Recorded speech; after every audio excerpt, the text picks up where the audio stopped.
আসসালামু আলাইকুম। কি অসাধারণ দৃশ্য! একই জায়গাতে তিনজন আলেম, আব্দুর রাজ্জাক বিন ইউসুফ, শাইখ আমানুল্লাহ বিন ইসমাইল, শাইখ আকরামুজ্জামান বিন আব্দুস সালাম, তিনজনে হজ করতে গিয়ে কি অসাধারণ দৃশ্য! তিনজনই কিছু কথা বলেছে, কথাগুলো শুনুন আর ভিডিওটা শেয়ার দিন।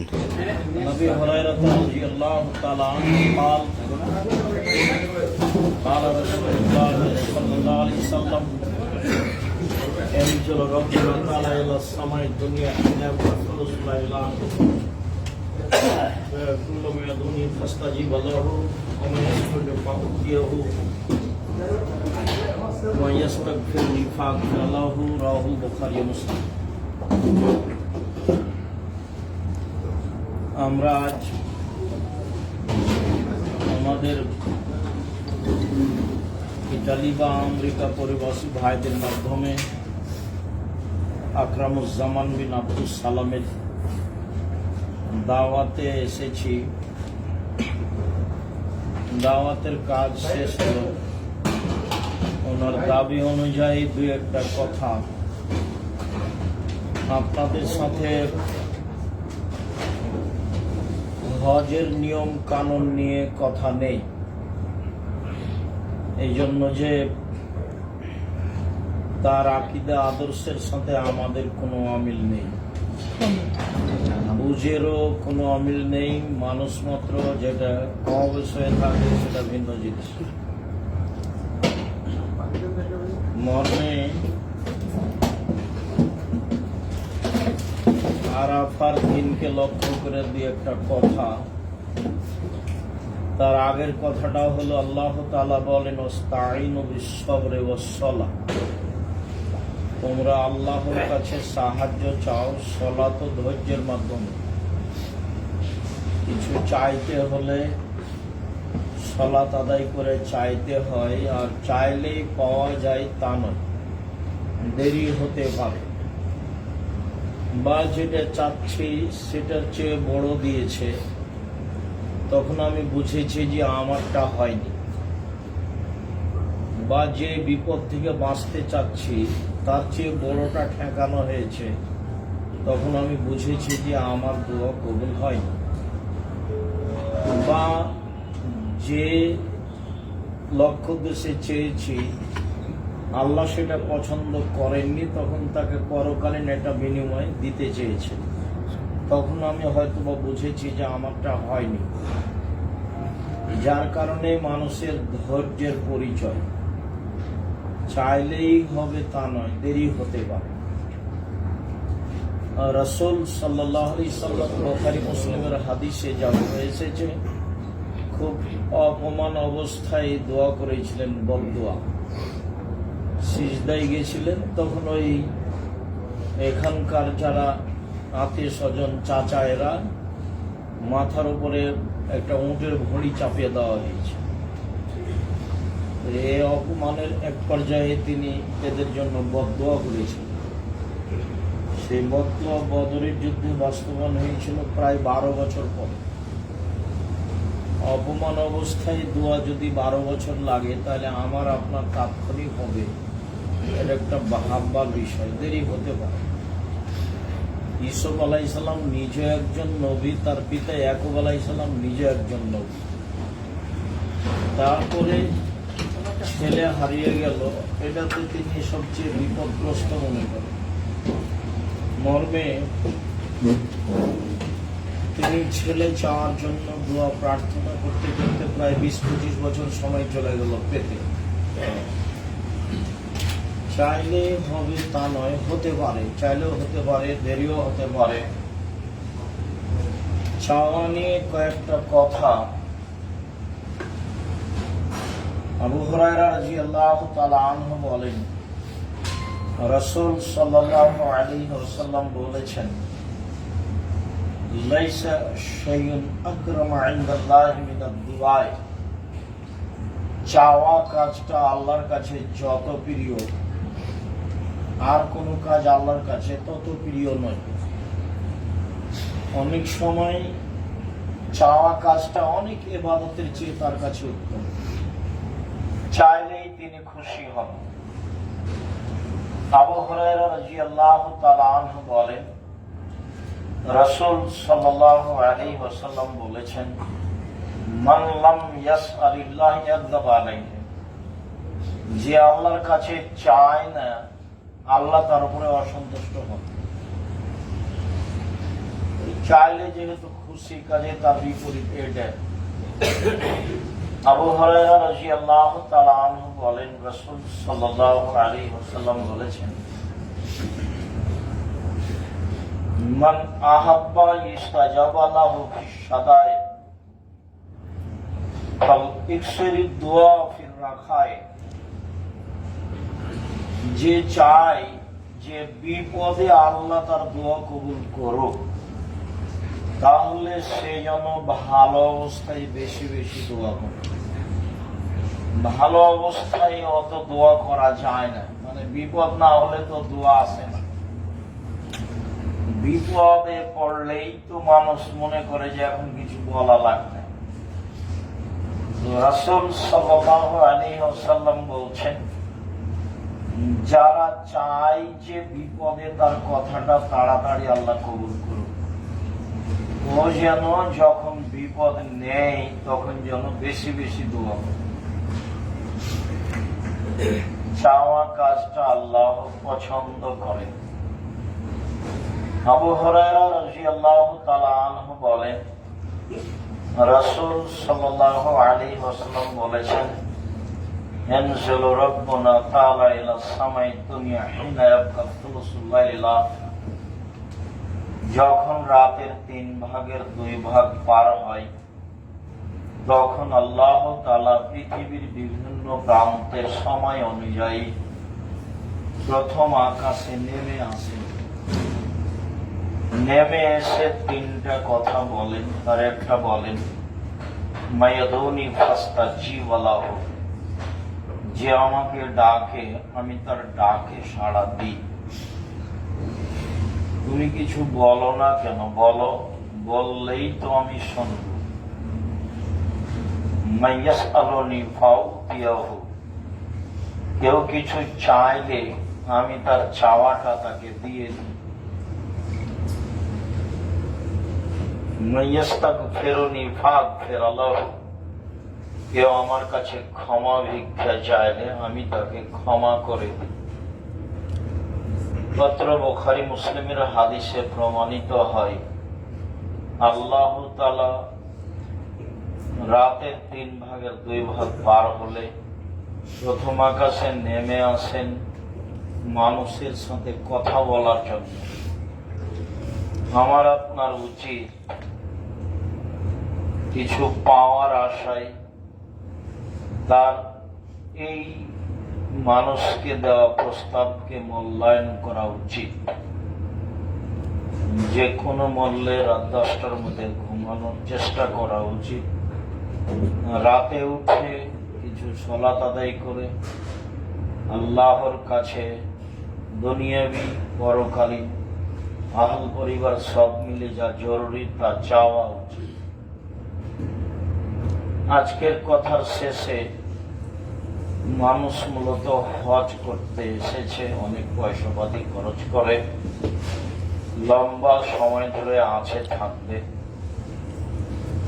যারা আমরা মুআল্লিমের দায়িত্ব পালন করছি, হয়তোবা তাদের কারণেই হাজিরা বেশি দুর্বল হয়ে পড়ছে, শিরক বেদাতে লিপ্ত হচ্ছে। হজ কাজ ভারী হালকা নয়, একটা শারীরিক পরিশ্রম অনেক বেশি। তাতে যারা দায়িত্ব পালন করছে তাদেরকে সবাইকে বেশি উৎসাহিত করা উচিত।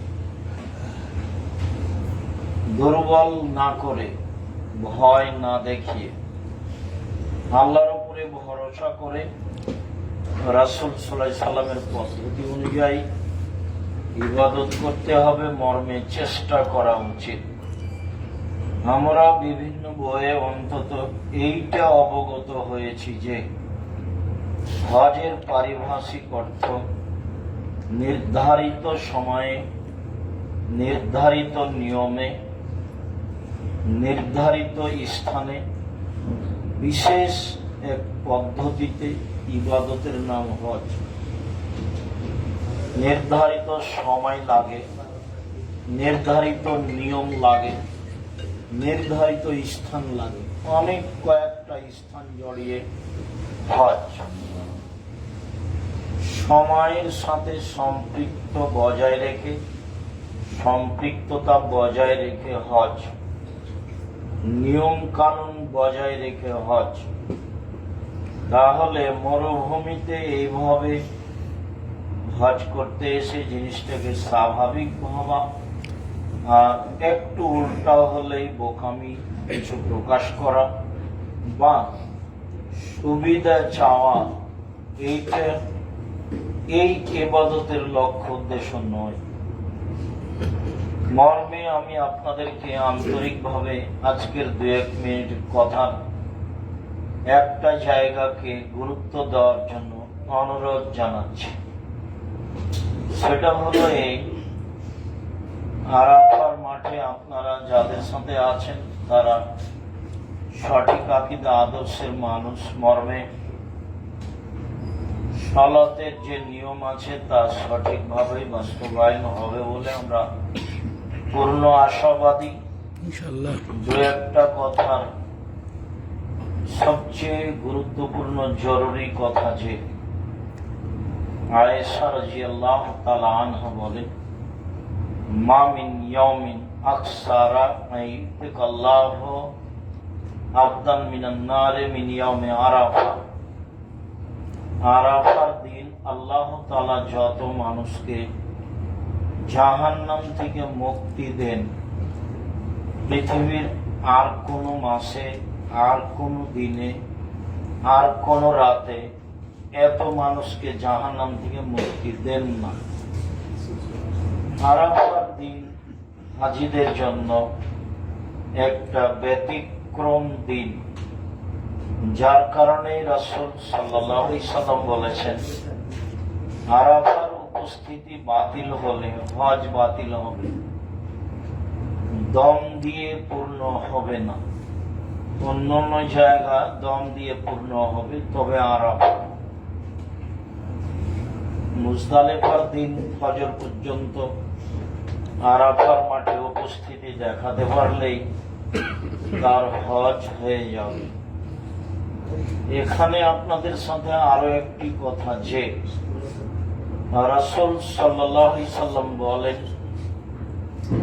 আরাফার দিন আল্লাহ তাআলা সকাল বেলা থেকেই প্রথম আকাশে নেমে আসেন এবং ফেরেশতাদের বলেন, উনজুরু ইলা ইবাদি, দেখো তোমরা আমার দাস দাসী পুরুষ নারীকে সোসান গোবারান এলোমেলো চুলে ধুলা বালি মেখে আমার কাছে কি চাই, ইশহাদু, তোমরা সাক্ষী থাকো, আমি ওদের সব পাপ ক্ষমা করে দিলাম।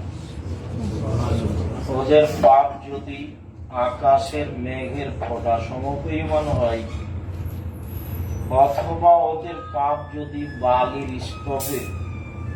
বালির স্তূপের কণা পরিমাণ হয়, তবু আমি ক্ষমা করে দিলাম।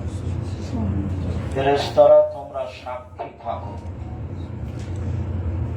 রাসূল সাল্লাল্লাহু আলাইহি সাল্লামের এই কথাটি আমরা কেমনে মূল্যায়ন করতে পারি? মর্মে জোহর আসর একসাথে সালাত হয়ে গেলে আপনি আপনার মতো, আপনার স্ত্রী তার মতো, যে জায়গায় আছে সেখানে বা জায়গা একটা বাছাই করে নিয়ে সূর্য ডোবা পর্যন্ত হাত তুলে একাধিকবার দোয়া করা, কান্নাকাটি করা, তালবিয়া পাঠ করতে থাকা, আরাফার দিনের বিশেষ দোয়া পড়তে থাকা, খায়রুদ দুআয়ে ইয়াউমি আরাফা ও খায়রু মা কুলতু আনা ওয়াল আমবিয়া মিন ক্বাবলি, সবচেয়ে উত্তম দোয়া আরাফার দিনের দোয়া, সবচেয়ে উত্তম দোয়া যে দোয়া আমি বলেছি, যে দোয়া পৃথিবীর সকল নবীগণ বলেছেন, বোঝা যাচ্ছে এই দোয়া আদম আলাইহিস সালাম পড়েছেন, ইব্রাহিম আলাইহিস সালাম পড়েছেন, সব নবী পড়েছেন। মর্মে বেশি বেশি পড়া লা ইলাহা ইল্লাল্লাহু ওয়াহদাহু লা শারীকা লাহু লাহুল মুলকু ওয়া লাহুল হামদু ওয়া হুয়া আলা কুল্লি শাইইন কাদির।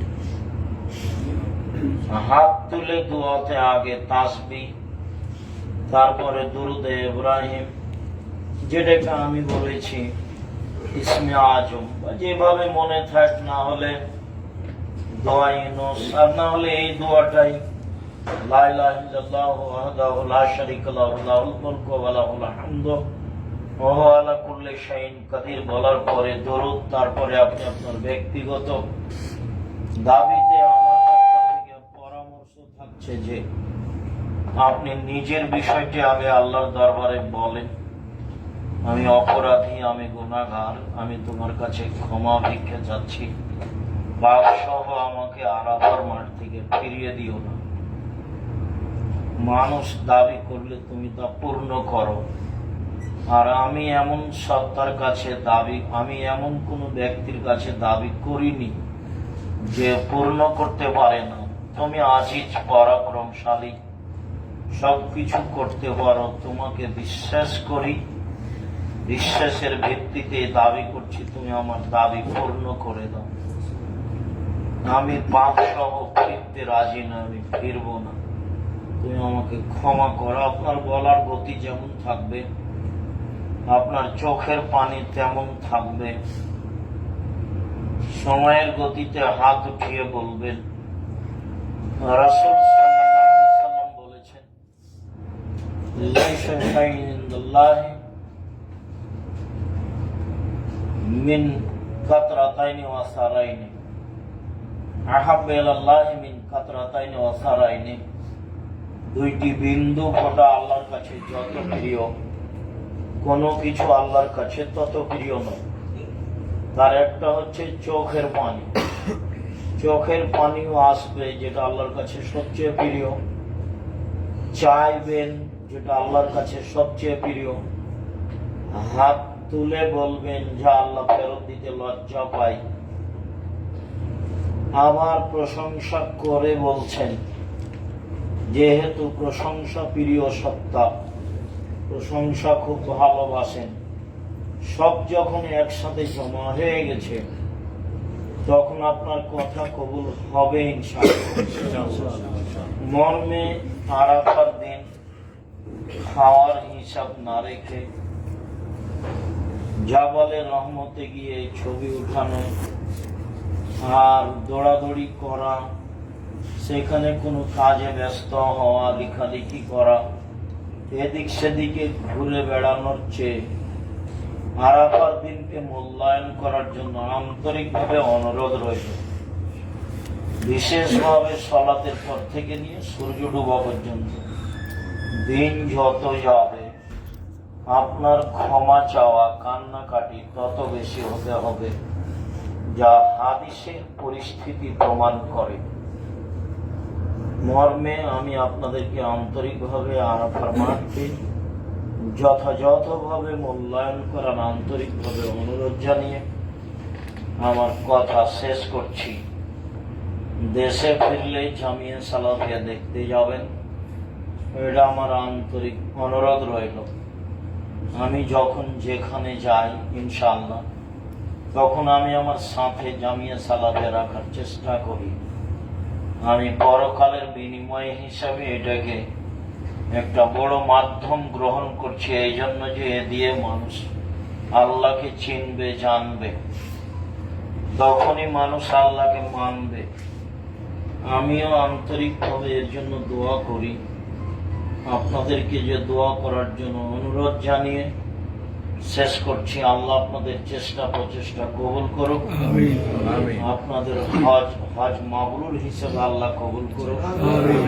আল্লাহ তুমি সর্বশক্তিমান, সবকিছু করতে পারো, তুমি আমাদের দাবি দেওয়া পূর্ণ করো।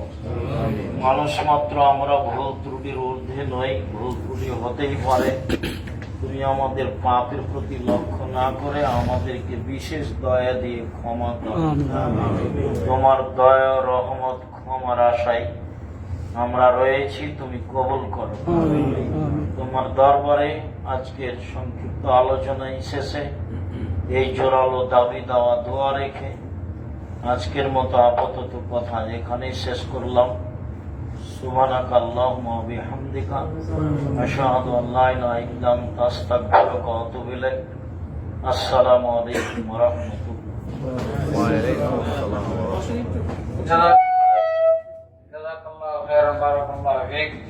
আমরা আলহামদুলিল্লাহ খুব সহজেই এরকম ব্যক্তিদেরকে পাইছি। আমাদের ইটালিয়ান প্রবাসী হাজি ভাইদের মাধ্যমে আলহামদুলিল্লাহ ওনারা দাওয়াত করেছিলেন। এই সুযোগে সবাই আমরা উপকৃত হইলাম। আমরা খাওয়ার দিক দিয়ে উপকৃত হইলাম, আমরা নাসিহার মাধ্যমে উপকৃত হইলাম। আল্লাহ তাবারক ওয়া তাআলার কাছে ইনশাআল্লাহ আমাদের এই আমল গ্রহণযোগ্য হবে। এই ব্যাপারে কিছু উদ্বুদ্ধমূলক উৎসাহমূলক আলোচনা শুনলাম। এবার আপনাদের কাছে খুব সংক্ষেপে বক্তব্য দিবে অল্পক্ষণ আমারই ক্লাস ফ্রেন্ড, একসাথে লেখাপড়া করেছে, শেখ আমানুল্লাহ বিন ইসমাইল মাদানী। উনি এই দেশে কিন্তু রিয়াদে দাওয়া সেন্টারে দীর্ঘদিন দাওয়াতি কাজ করেছেন। তো এবার হজে এসেছেন, দাওয়াতি কাজ প্লাস ইবাদত করেন। আমাদের উদ্দেশ্যে কিছু অনেক করবেন ইনশাআল্লাহ। السلام عليكم ورحمة الله وبركاته.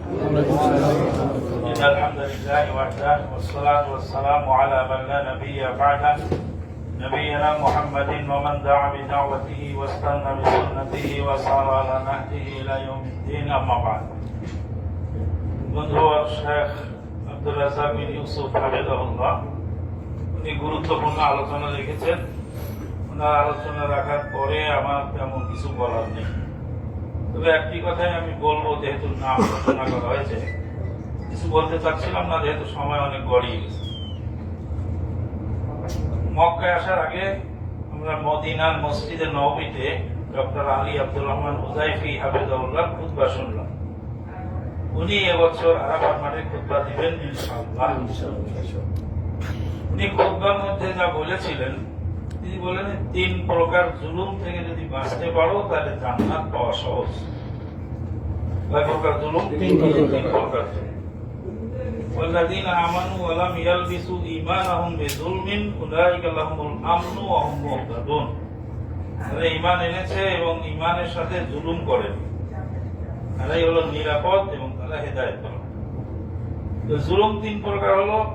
এক প্রকার জুলুম হলো আল্লাহ এবং তার রাসূলের উপরে জুলুম করা। ইন্না শিরকা লা যুলমুন আযীম। আল্লাহর সঙ্গে ইবাদতে শরীক করাটা হলো সবচেয়ে বড় জুলুম। রাসূলুল্লাহ সাল্লাল্লাহু আলাইহি ওয়াসাল্লামের উপরে জুলুম করা হলো রাসূলুল্লাহ সাল্লাল্লাহু আলাইহি ওয়াসাল্লামের রিসালাতে শরীক করা। আল্লাহর ইবাদতে শরীক করলে যেমন জুলুম হয়, রাসূলুল্লাহ সাল্লাল্লাহু আলাইহি ওয়াসাল্লামের রিসালাতে যদি রাসূলের আসনে যদি কাউকে বসানো হয়, সেখানেও রিসালাতে কি হয়ে যায়?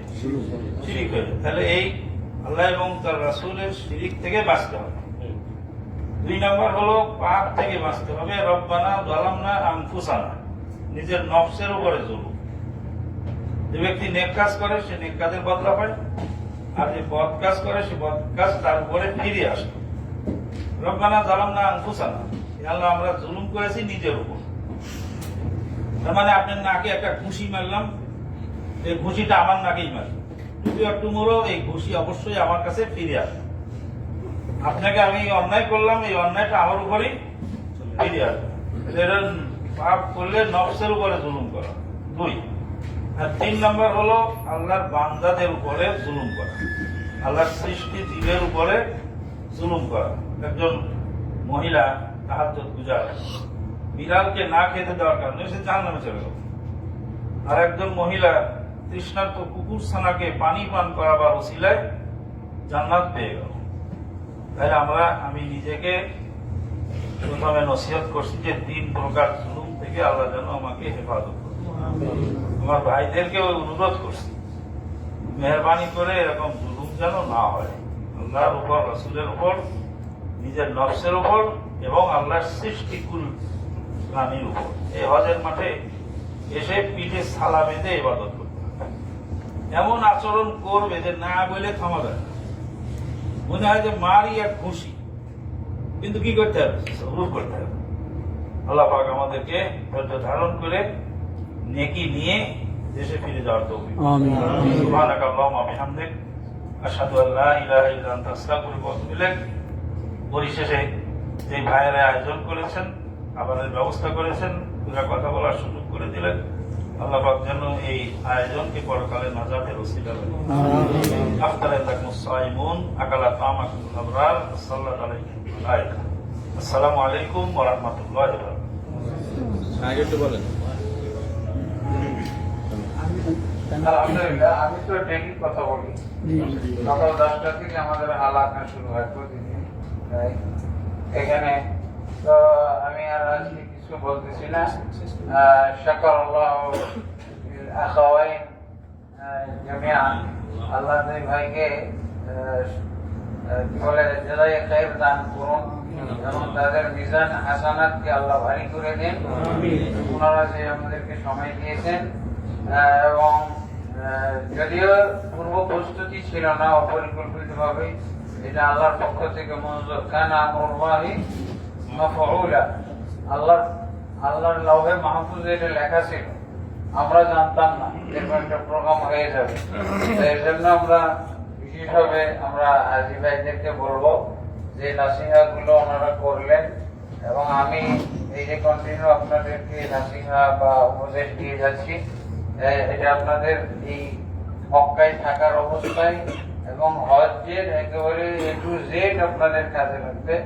আল্লাহ তাবারক ওয়া তাআলা আমাদের সবাইকে ইস্তিফাদা করার এবং এই সব নাসিহা থেকে উপকৃত হওয়ার তৌফিক দান করুন এবং যাদের ওসিলায় আবুল কাসেম ভাই, শাহাদাত ভাই আর সিরাজ ভাই, ওনারা ইটালিয়ান ভাইরা এরকম একটা সুন্দর খাবারের আয়োজন করেছেন, এই জন্য ওনারা সবার কাছ থেকেই ইনশাআল্লাহ নেকি পেয়েছেন। আল্লাহুম্মা বারিক লাহুম ফি সবাই বলেন আমাদের সাথে, আল্লাহুম্মা বারিক লাহুম ফিমা রাযাকতাহুম ওয়াগফির লাহুম ওয়ারহামহুম। আসলে আমাদের দেশে খাওয়ানো হয় মুনাজাত আদায় করার জন্য। আসলে খাওয়ানোটাই হলো একটা জান্নাতে যাওয়ার আমল। আফসুস সালাম আতিমুত তাআম, তারপরে ওয়াসিলুল আরহাম ওয়া সাল্লু বিল লাইলি ওয়ান নাসু নিয়াম। আল্লাহ কি বলছেন? আল্লাহ রাসূল সাল্লাল্লাহু আলাইহি ওয়াসাল্লাম বলেন তোমরা বেশি বেশি সালাম দাও, সালামের বিস্তার করো। আলামান আরাফতা ওয়া আলামান লা তারিফ। আমরা খালি বসকে সালাম দিই, আসলে মুসলিম সবাই সবাইকে সালাম দিই। বড়রা কি শুধু ছোটরা সালাম দেবে না, বড়রাই ছোটদেরকে সালাম দেবে, কোনো সমস্যা নেই অবস্থা বিশেষে। আল্লাহ রাসূল সাল্লাল্লাহু আলাইহি ওয়াসাল্লাম সালাম দিতেন ছোটদেরকে। তারপরে কি তোমরা খানা খাও, খানা খাও, এটা হলো সাধারণ কথা। খানা খাওয়ানোটা একটা জান্নাতে যাওয়ার আমল, কিন্তু আমরা যতক্ষণ পর্যন্ত অসুখ বিসুখ না হয় ততক্ষণ খানা খাওয়াই না। আর বিলাদ উপলক্ষে খানা অথবা বাড়ি উদ্বোধন ইত্যাদি খানা খাওয়ানোটাই হলো জান্নাতে যাওয়ার আমল, বুঝেছেন? কোনো উপলক্ষ নাই মুসলিম ভাই। তারপর চেষ্টা করতে হবে খানা যাতে পরিষ্কার লোক, সৎকর্মশীল লোকদেরকে খাওয়ানো যায়, এটা চেষ্টা করতে হবে। এমনি বিপদগ্রস্ত পশু প্রাণী সবাই কিন্তু খাওয়ানো যায়, কিন্তু আসলে ফাজেরদেরকে যখন খাওয়ানো হয় তারা খাওয়ার মন্তব্য করে লবণ বেশি, কি বাবরচি দিয়ে পাক করছে। এগুলো ফাজেরদেরকে খাওয়াবেন, আপনি কটো মন্তব্য কিছু শুনবেন, কিসের নেকি? Auto system. যখনই আমি অন্যের বাড়িতে খাবো অটোমেটিকলি দোয়া বের হবে। আর দোয়া বের হবে মানে কি? রাসূল সাল্লাল্লাহু আলাইহি ওয়াসাল্লামের ব্যবস্থাপত্রে এই দোয়া আছে, আমার দোয়া চাইতে হবে ডাইরেক্ট। এই দেশে আপনি মারা গেছেন, আপনার বাপ মা মারা গেছে, এটা খালি বলবেন আর কিচ্ছু বলবেন না। আপনি দোয়াও চাইবেন না, বলবেন আমার বাপ মারা গেছে। আপনি দোয়া চাইতে ভুলে গেছেন, কিন্তু যিনি শুনেছেন এই যে আরবের মানুষ, সাথে সাথে দোয়া করবেন। আর আমাকে খাওয়ার আয়োজন করতে হবে, কুলখানি করতে হবে, এই করে চল্লিশে করতে হবে, 3 দিনে ইত্যাদি, তাহলে দোয়া পাবো। দোয়া এই দেশে হলো মুসলিম ব্যক্তির জন্য, মুসলিম ব্যক্তি সবসময় দোয়া করবে, তার কল্যাণের দোয়া করবে, তার সবসময় কল্যাণকামী হবে। দোয়ার উপলক্ষের দরকার নেই, সবসময় মমিন ব্যক্তির জন্য দোয়া করবে। এই হলো নিয়ম। আমি কি কেন দাওয়াত দিয়ে এনে আমাকে দোয়া নিতে হবে? আমি একটা কুলখানির অনুষ্ঠান থেকে চলে এসেছি যে আপনারা আমাকে খাইয়ে দোয়া করিয়ে নেবেন, আর এই হুজুর বলছে না আপনাকে দোয়া করিয়ে নেবো না, এই দোয়া করার জন্য হুজুর আছে, আপনি কিছু বয়ান করবেন। বলছে এই হুজুর আপনি ভাড়া করছেন, ডাইরেক্ট বেড়ে দিলেন, এই হুজুর ভাড়া করছেন দোয়া করার জন্য। এই হুজুর যে দোয়া করবে, এই দোয়াটা আপনাদের এই গেট থেকে বের হবে। মৃত ব্যক্তি মারা গেছে, তার জন্য আমরা দোয়া করবো। আমাকে দাওয়াত দিয়ে নিয়ে আসার দরকার ছিল না। আমাকে যদি বলতেন যে আমাদের মৃত ব্যক্তি, আমাদের আত্মীয় মারা গেছে, আমি আমার বাড়িতে খেয়ে দোয়া করতাম। এই দোয়া হলো আসল দোয়া। আর আপনি মুসুরি স্বরূপতার কাছ থেকে দোয়া আদায় করবেন, এই দোয়া কিন্তু এই গেট থেকে বের হবে। কিসের আসমান পর্যন্ত আল্লাহর কাছে পৌঁছান? মুমিন ব্যক্তি এই দেশে গেলে আপনি একটু জিজ্ঞেস করেন আরবকে, আমার বাপ মারা গেছে, তাই দোয়া শুরু হয়ে গেছে, কমপক্ষে সংক্ষিপ্ত দোয়া বলবে রাহিমাল্লাহ আবা, আলহামদুলিল্লাহ। তো যাই হোক, আমি একটু শরীক হইলাম, ভাইয়েরা কি খানাইলাম, আমি একটু আপনাদের সাথে শরীক হইলাম আলোচনায়। আল্লাহ আমাদের সবার আলোচনা কবুল করুন, এবং এই মক্কাতে ভাইয়েরা সবাই, হাজি ভাই বোনেরা এসেছে, সবারই আল্লাহ তাবারক ওয়া তাআলা হজকে কবুল করুন, এবং হজ কবুলের পথে যা কিছু বাধা আছে, আমাদের পাপ কর্ম এবং আমার আমল আচরণ সবই যেন আল্লাহ, সব থেকে আল্লাহ আমাদেরকে বিরত রাখে। আস্তাগফিরুল্লাহ।